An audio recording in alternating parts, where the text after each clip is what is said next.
பிறக்கவில்லை. தெருக்கோடி பூஜை அது நடக்கவில்லை.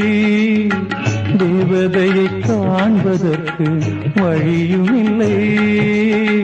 தேன்மொழியை கேட்பதற்கு வகையும் இல்லை. காதலில் வாழ்ந்த கன்னி மனம் காவலில் மாடையில் கன்னி விடும். கூண்டுக்குள்ளே அலை மோதும் காதல் கிளி அவள் பாவம். கூண்டுக்குள்ளே அலை மோதும் காதல் கிளி அவள் பாவம். காதல் கிளி அவள் பாவம். காத்தே பூங்காத்தே என் கண்மணி அவளை கண்டால் நீயும் காதோரம் போய் சொல்லு.